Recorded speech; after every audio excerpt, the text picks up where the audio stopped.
welcome to 11.5 Polyhedra and Spheres.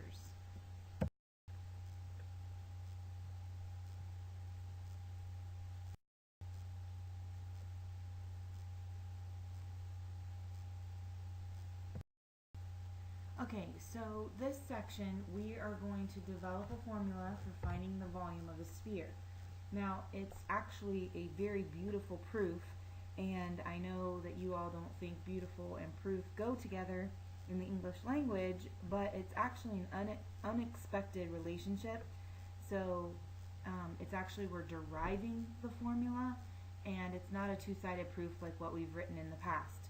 So if you can just bear with me, I need you to kind of follow along and see if you can figure out where I'm going and how we come up with the formula for the volume of a sphere. It all goes back to Calaveri's principle, in which the official postulate says, for any two solids, if all planes parallel to a fixed plane form sections having equal area, then the solids have the same volume. Okay, so we're using this principle to prove this relationship and how it's going to come about. So let's start with a cylinder. Okay, so here is a right circular cylinder, and inside it has two right circular cones. If you can see, they actually have a vertex they meet at, and we're going to talk about the volume that is not the cones that's inside the cylinder. Okay, so if you notice, we have two circles, one inside the other, which are called concentric circles. So let's refresh our memories on what that means. Concentric circles are circles that have the same center, but they have different radii of different lengths. So the region that's bounded by the concentric circles is called an annulus. You may think of it as a washer, but it's actually, the official name is called an annulus. So here's kind of a zoomed in picture. We're just taking that one plane that we cut. The radius r is of the larger circle, and the radius t is of the smaller. So there's our concentric circles, and we just want to know the area of kind of like that donut shape. Okay, that's what the annulus is. In order to do that, we need to have the area of the large circle, and we need to subtract off the area of the small circle. So remember, the area of the circle is pi r squared, and the small circle radius is t, so we're going to call that pi t squared, and that'll give us the area of the annulus. Now remember, a sphere,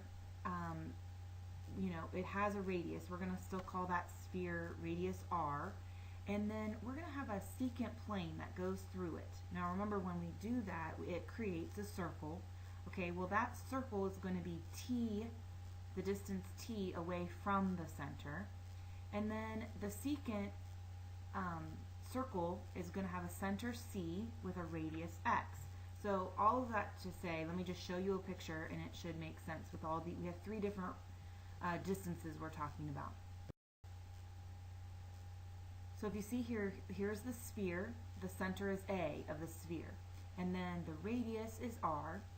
The distance from the secant plane to A, we're going to call that distance t. And then the center of the secant plane that's passing through is c. That center of that circle is c. And then the distance of that radius is x. So if you can see there, ABC is a right triangle, and that means we can use the Pythagorean theorem. So angle ABC, I'm sorry, it's really not. It's angle ACB. Angle ACB is a right triangle. Sorry, that's a misprint right there. So, but the Pythagorean theorem still applies because it is a triangle. So we're going to use that little distance t, t squared plus x squared equals r squared, r being the hypotenuse, or the radius of the sphere. And if we solve for x squared, that just means we are going to subtract t squared from both sides. and get r squared minus t squared.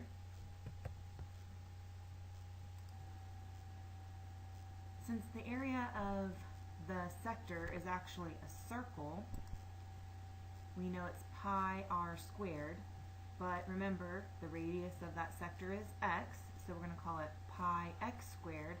But look, we know what x squared equals. So let's go ahead and substitute that in. So pi, instead of x squared, we have r squared minus t squared that we solved for in the Pythagorean theorem. So if we distribute that, pi, we have the exact formula we had for the area of the annulus that was in the cylinder. So the volume of a sphere is equal to the volume of the solid between the cones and the cylinder. So if we take the two cones out of the cylinder, then it's everything that's left volume-wise, okay? So volume of a sphere is the volume of a cylinder minus the two cones. So let's do this a different way. Okay, so the volume of the cylinder is pi r squared being the base, the area of the base, and then 2r is the height. Now we subtract off the two cylinders, and the volume of a cylinder is a third pi r squared, that's 1. So we have to multiply that by 2 because there's two cones, and then the height is r of just one cone. Remember, there's two of them, so we are just talking about one cone. And then we simplify. So we have 2r cubed pi for just the cylinder part. I just simplified. And then over on the other side, 2 times 1/3 is 2/3. And then we have, again, r squared times r is r cubed. Now, in order to do the subtraction here, I need to have a least common denominator. So the same 2 is the same as 6 over 3. So now I can do that subtraction. 6 minus 2 is 4. So I have 4/3 pi r cubed. Okay, and I combined my like terms because they're both pi r cubed. That's how I was able to combine those.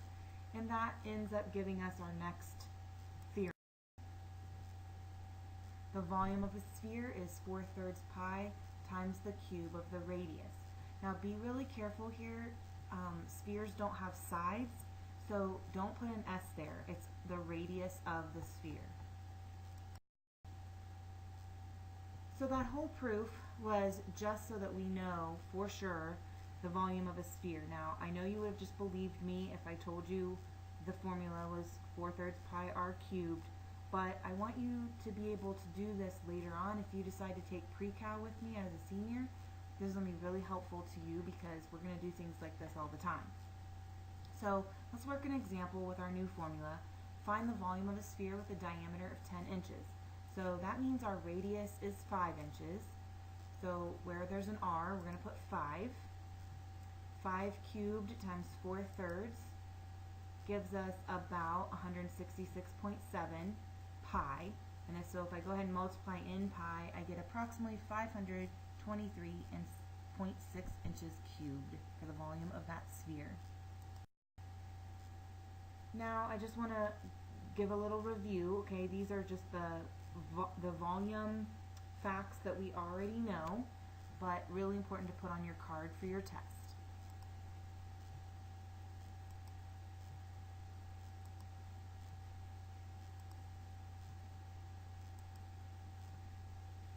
And be careful, this is regular polyhedron, so if they are not regular, you cannot use these formulas.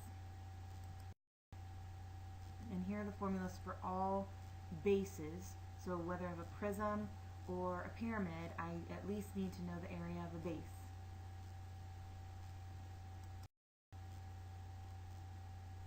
And then here are the official volumes for everything else. So given a prism, if I know that it is a cube prism, then I can use the cube formula. But if I forget that it's a cube and that it's a regular polyhedra, then the prism formula will still work. And that brings us to our practice problems. There's only 2 of them, and you're going to be using your sphere, the volume of a sphere formula. So go ahead and email me those, and I will see you in class.